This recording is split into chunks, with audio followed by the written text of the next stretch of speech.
Hola a todos, en esta clase vamos a ver el funcionamiento del área monetaria común del euro.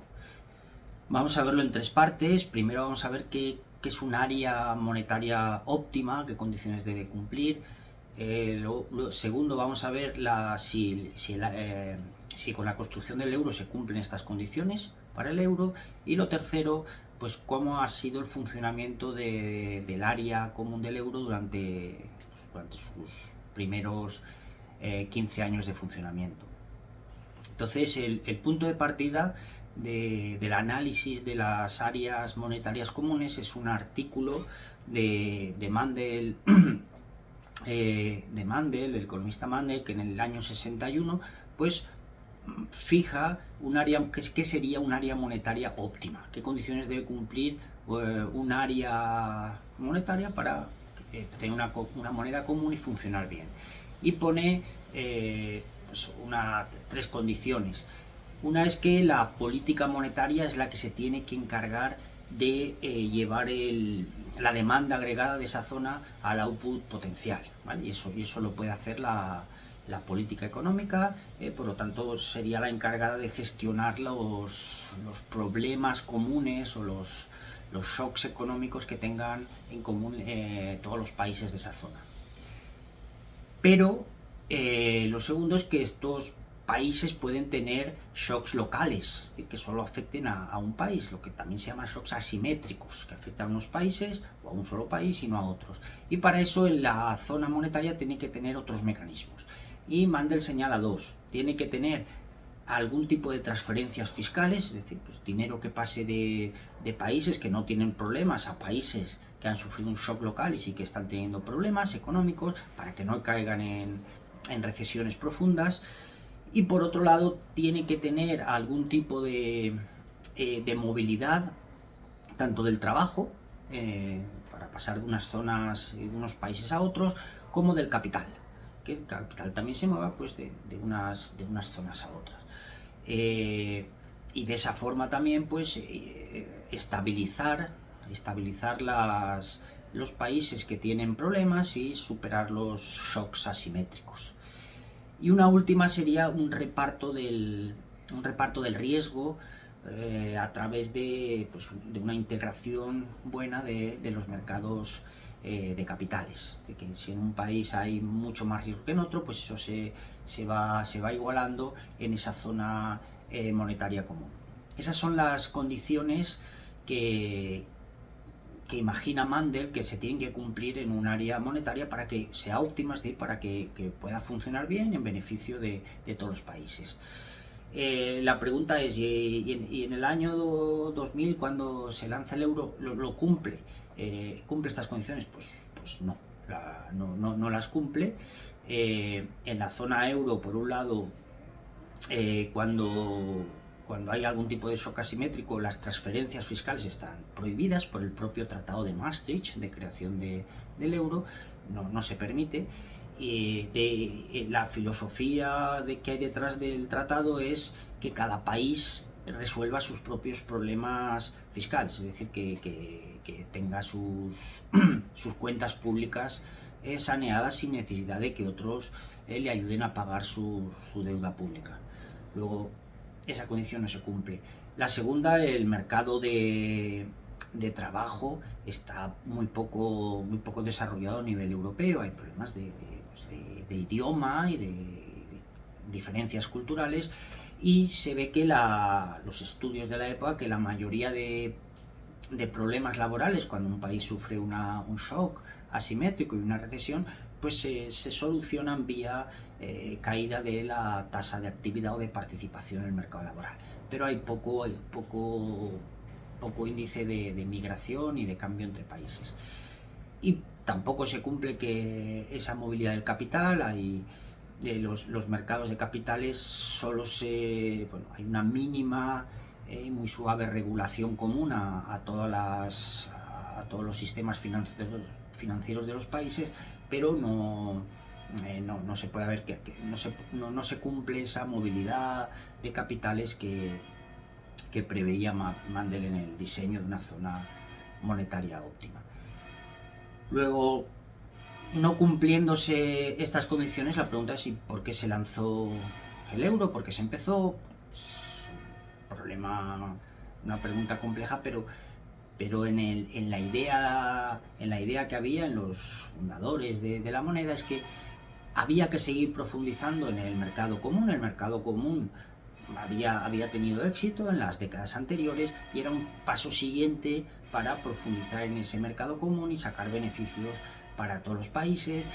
Y por otro lado, había que aprovechar el momento histórico de que los políticos estaban a favor de esa creación de una moneda única, recordando que la Unión Europea en sus inicios, sus primeros pasos, se crea para evitar los conflictos en Europa después de varias guerras mundiales.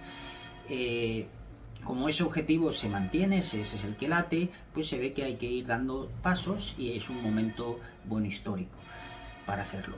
Y tercero es que no son conscientes de que no se cumplen esas condiciones, pero la cosa es que una vez se lance el euro, poco a poco, en unas cuantas décadas, pues se vaya llegando a esas condiciones. Y por lo tanto, pues si hay voluntad política para solucionar los problemas que va a tener el euro, no cumpliéndose esas condiciones, pues se irían solucionando por el camino esos problemas y se llegaría en unas décadas a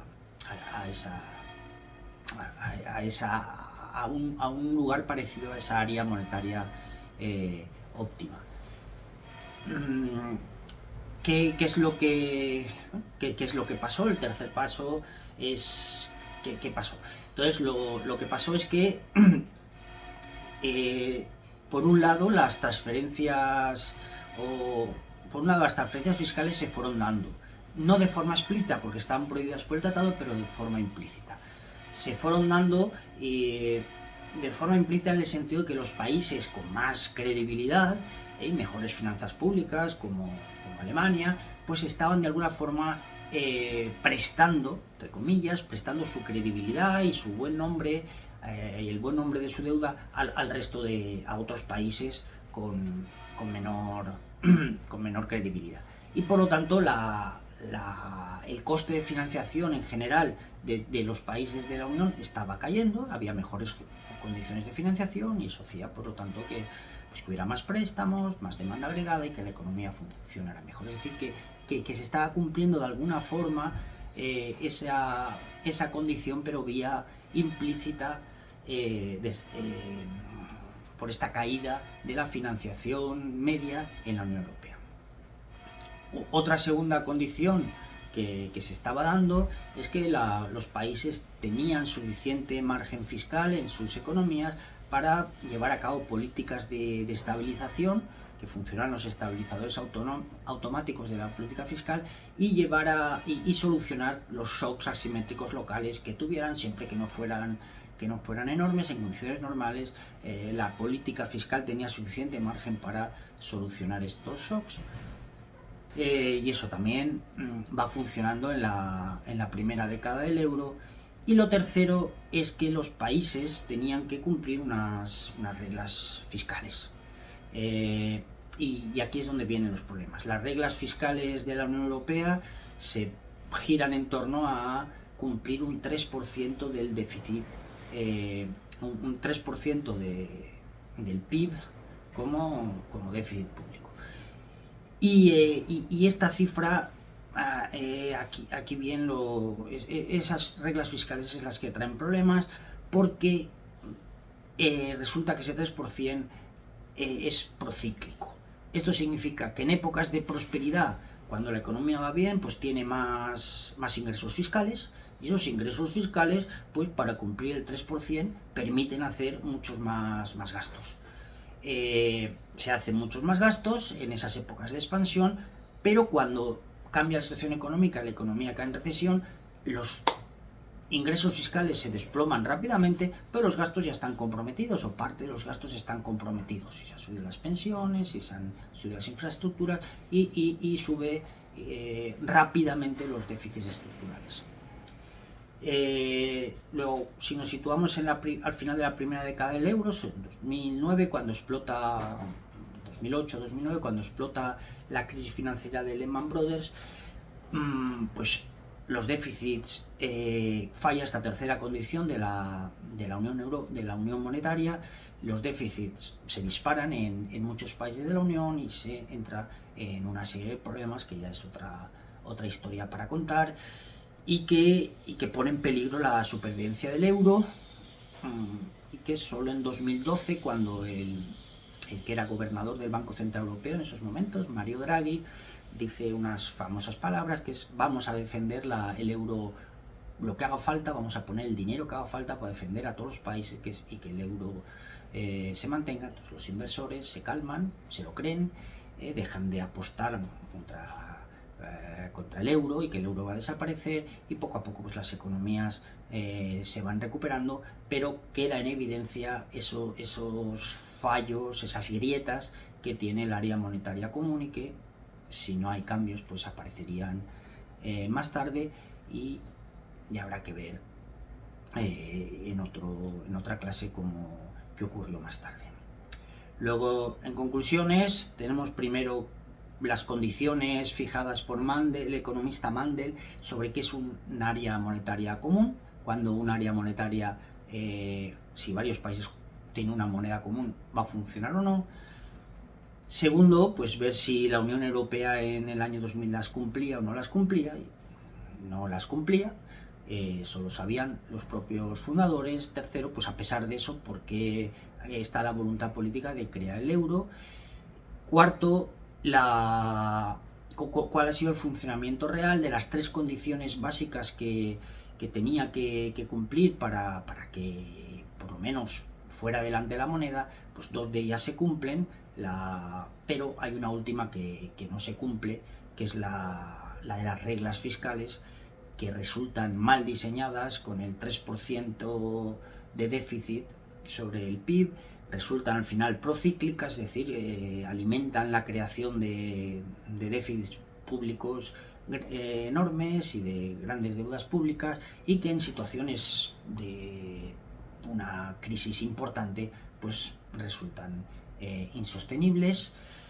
Y pues por último, una vez se salvó el euro, en el año 2012 se ve que se salva, las economías se van recuperando, y hay que ver pues a fecha, ya pasados los años, en 2022-23, tras la pandemia, cuál es el futuro y cuál es la nueva arquitectura que puede tener esa unión monetaria después de todo lo que se ha aprendido en toda esa década, con esa crisis financiera y después con la pandemia.